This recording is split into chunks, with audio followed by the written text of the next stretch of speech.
Welcome back to avail పండు. పెద్ద నుంచి వెళ్ళి గ్లిమ్స్ రిలీజ్ అయినాయి. యాక్చువల్లీ 1 month ఉంది మూవీ రిలీజ్ చేయడానికి. ఇంకా గ్లిమ్స్ రిలీజ్ చేయడం ఏంటో సరే పక్కన పెడితే, గ్లిమ్స్ మాత్రం మామూలు లేవు. రామ్ చరణ్ గారి మేక్ ఓవర్ అయితే అసలు స్టాండర్డ్ అనమాట. అట్లా నిలబడిపోయింది. స్పోర్ట్స్ అంటే చావుకి ఎదురడం అని చెప్తారు. ఆ డైలాగ్ మాత్రం పీక్స్ ఉంది. యాక్చువల్లీ క్లైమాక్స్కి ఇది సంకేతం అనమాట. క్లైమాక్స్ మీరు అసలు ఎక్కడ చూడని క్లైమాక్స్ చూస్తారు. పెద్దకి 2 క్లైమాక్స్ షూట్ చేశారు అనమాట. రామ్ చరణ్ గారి మేక్ ఓవర్ అయితే అట్లా నిలబడిపోయింది. నాకు బాగా నచ్చింది. అండ్ మ్యూజిక్ బీజం కూడా బాగుంది. ఎందుకు కుస్తీ చూపిస్తున్నారు, క్రికెట్ స్పోర్ట్స్ డ్రామాని కుస్తీ ఫైట్లో చూపిస్తారు మనకి. సో అక్కడ అర్థమైపోతుంది ఏంటంటే డెడికేషన్ మ్యాటర్స్ అన్నట్టు. అండ్ రామ్ చరణ్ గారికి మొన్న ఇంజూరీ అవ్వడం, ఆపరేషన్ జరగడం, సో ఈరోజు బర్త్డే, గ్లిమ్స్ రిలీజ్ అవ్వడం అంతా ఇంటర్లింక్డ్ అనిపిస్తుంది. అండ్ ఇంకో ఇండస్ట్రీ పడుతుంది రామ్ చరణ్ గారికి. RRR మగధీర తర్వాత మళ్ళీ 3వ ఇండస్ట్రీ హిట్, రంగస్థలం తర్వాత ఇది ఇంకో ఇండస్ట్రీ హిట్ అవుతుందని చెప్పేసి నాకైతే ఫుల్ హోప్స్ ఉన్నాయి. అండ్ బుచ్చిబాబు గారు అయితే మంచిగా వాళ్ళ తాళాన్ని పిలుచుకుంటారు రామ్ చరణ్ ఫ్యాన్స్. మంచి 100% డ్యూటీ చేస్తారు అనమాట. రామ్ చరణ్ గారి బాడీ కట్ చూసిరా మీరు? అసలు RRR ఎక్కడో RRR మళ్ళీ గుర్తొచ్చింది నాకైతే. ANR గారు RRR గుర్తొచ్చిందిరా అని చెప్పారు నాకైతే, అట్లా అనిపించింది. అండ్ బీజం బాగుంది. అండ్ రామ్ చరణ్ గారి 40 seconds దింపారు. టీజర్ దింపితే బాగుంది అనిపించింది. కానీ ఈ 40 seconds ఇంత హై ఇస్తే ఇక మూవీ ఎంత హై ఇస్తుందో అసలు. ఈ లుక్ రాకుండా భలే క్లోజ్ చేసి భలే దాచిరు అనమాట.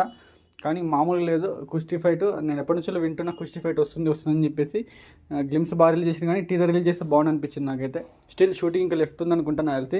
మరి April 30కి వస్తా మరి పెట్టుకొని ఇప్పుడు టీజర్ రిలీజ్ చేయకపోవడం అనేది చాలా బాధాకరం. సో ఇప్పుడు ఇది పోస్ట్పోన్ చేద్దామని నాకు డౌట్ వస్తుంది. ఎందుకంటే 1 month కూడా లేదు రిలీజ్కి. ఇప్పుడు టీజర్ రిలీజ్ చేయకపోవడం, గ్లిమ్స్ రిలీజ్ చేయడం ఏంటి? ఆల్రెడీ గ్లిమ్స్ వచ్చినాయి, సెకండ్ గ్లిమ్స్ అనమాట. సో షూటింగ్ మరి ఇంకా ఉందా లేదా అని తెలియదు. మొత్తానికి అయితే మృణాల్ ఠాకూర్ అయితే ఐటమ్ సాంగ్ కింద తీసుకున్నారు. అండ్ ఇప్పుడు ఇంజరీ అయిపోయిందో నెక్స్ట్ ఆ సీన్స్ తీసారని చెప్పేసి ఇన్సైడ్ టాక్.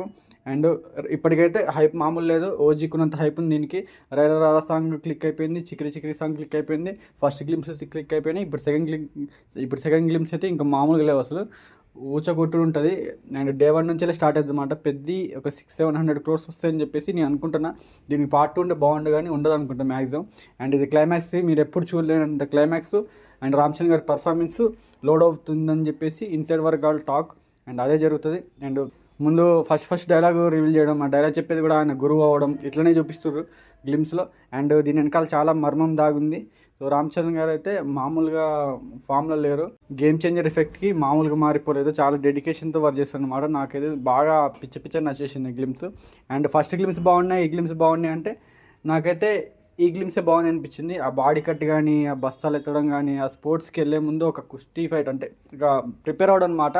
డెడికేషన్ అనమాట. క్యారెక్టరేషన్ బాగా చూపిస్తారు అనిపించింది. అండ్ మరి చికిరి సాంగ్, రైరా సాంగ్ ఎట్లుంటాయని చెప్పేసి ఎగ్జైటింగ్ ఉంది నాకైతే. మీరైతే ఎక్స్పెక్టేషన్ పెట్టుకోండి. నెక్స్ట్ అయితే ఇండస్ట్రీ పడబోతుంది. అండ్ ఇంకో బ్లాక్ బాస్టర్ రామ్ చరణ్ గారికి. And very happy birthday to our mega power star Ram Charan garu. And happy Sri Rama Navami to everyone. Keep loving, keep supporting. ఇప్పటిదాకా వచ్చిన సపోర్ట్ అయితే మెమొరబుల్ అనమాట. మిమ్మల్ని అస్సలు మర్చిపోలేను. Love you all. Signing off. మీకు పెద్ద గ్లిమ్స్ ఎలా అనిపించింది కింద కామెంట్ చేయండి. Signing off. Bye by.